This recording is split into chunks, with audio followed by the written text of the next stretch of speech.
I guess I'd like to begin. Breed associations have a number of tools and do a lot in terms of helping commercial producers market their calves. Chip, what are some of the programs that you all offer? Well, in terms of marketing feeder calves, probably our primary platform would be through the IGS system, again, a tool called the International Genetic Solutions Feeder Profit Calculator, a little bit of a mouthful. And that tool is a no-charge effort. It does have a cost, it's just the seed stock guys are eating and gals are eating that cost. But the profit calculator is open to any producer, regardless of affiliation. If you can provide us reg numbers on your bulls, we will give essentially a prediction, a total relative value, a profit prediction of terminal merit of your feeder calves. Excellent. And how that might speak to the feedlot sector of the business. It's a dollars and cents tool. It takes about 20 minutes of your life. You turn it back around in about a day, maybe two if it takes a little bit of time. The value of that is clearly its marketing, but maybe the funnest part, and I talk about this frequently, Kevin, is the consultation that comes from that interaction. Oftentimes we find opportunities where folks go, if I just maybe move the needle a nickel on this management mechanism, maybe I can add X dollars to my, amen, yeah, so we go. And so that's probably our primary tool. Dan, you mentioned Angus Link. What else do you all offer? Yeah, exactly. You know, that folks are buying good bulls. They have genetics not only that work in the pasture, but on for the rest of the industry. They deserve to get paid for that. And so the idea of Angus Link is to get those cattle documented. So if you've had Angus bulls transferred to you, we can pull that information right in automatically in our database. You can add other breed bulls as well, get a score on those calves, and then get our marketing power behind it, get those cattle out in the marketplace so that we can connect with the feeders that want those kind of genetics. Outstanding. Let's look to the future, guys, and I'd be curious to ask each one of you, what are some of the tools and technologies that you'll be providing both your seed stock as well as commercial producers in future? Mark? A couple things right off the bat. I mean, this summer, in cooperation with Neogen GeneSeq, we're going to start our cow herd project to try to capture more genomics on our mature cows. A lot of our memberships doing AI sires, donor dams, and their bull offerings.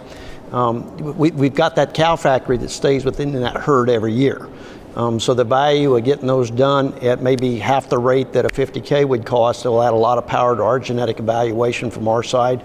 I think the exciting things about the genetic evaluations and being in cooperation with IGS, we're about to start gathering, and we've got a lot of phenotypes now on carcass data. We're blessed to have a fair amount of our membership that's highly engaged in feeding cattle, and they've got access to pedigrees, and we're actually in the process now of evaluating about 50,000 phenotypes or 50,000 cattle in those carcass phenotypes from actual harvest data, which adds value. All the phenotype and weight trait data that we've turned in, that's going to bring up those progeny equivalents and those accuracies on those carcass traits as well. So that's exciting.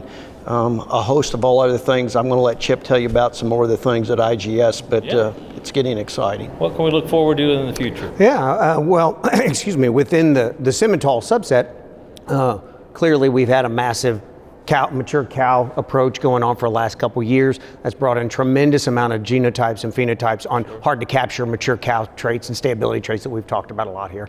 We're in the middle of a $750,000 massive carcass awareness project, again, tying those hard to capture traits with genomics. Within the IGS platform, which is really the strength of the whole deal. We all work together and collaboratively, all these cross linkages within that 20 million cow database we're investigating heavily PAP EPDs, and then going forward, everybody's vested in feedlot health. Everybody's invested in the genetics of those aspects. And so what you're going to see from us, I think, is continued growth in more partners in the IGS platform, more accuracy in the data, which is key and crucial, and then again, more an aggressive push to some of those novel traits. You bet. What can we expect from the Brahman breed?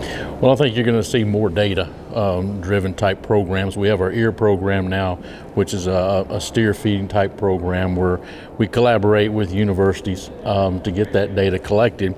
And that's where it doesn't matter how big your operation is. If you've got 5 steers to feed or if you've got 50 steers to feed, we can put those lots together and still feed them in an aspect where we can look at that data, especially when we start talking feed efficiency, average daily gain, and then looking at some of these cattle now on the American side of the Warner Bradford shear force and the tenderness of these cattle. So I think you're going to see more data-driven things out of the Brahman Association like that, our bull test, And then we'll keep doing our F1 program as well with the hybrid vigor and the heterosis that those cattle, give to the commercial cow man as well.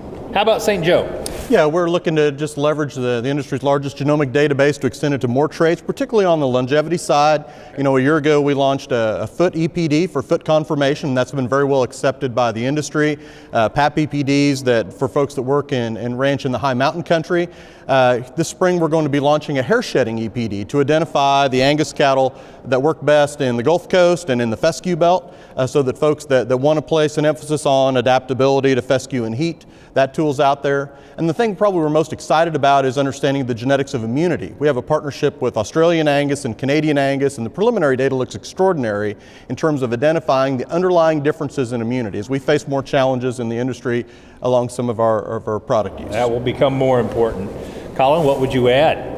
Well, here with the Beefmaster breed, we're certainly focused on gathering more data. We've recently released, or will be releasing, a stability EPD and trying to fine tune a little bit more of the fertility traits and fertility function that's out there to identify those females and genetics that excel within that platform. But I think it all goes back still to trying to produce and get the genetics that the commercial producers need and request. So we're going to continue to gather data and build some partnerships with other associations and universities, gathering these different data points and types and help us move forward.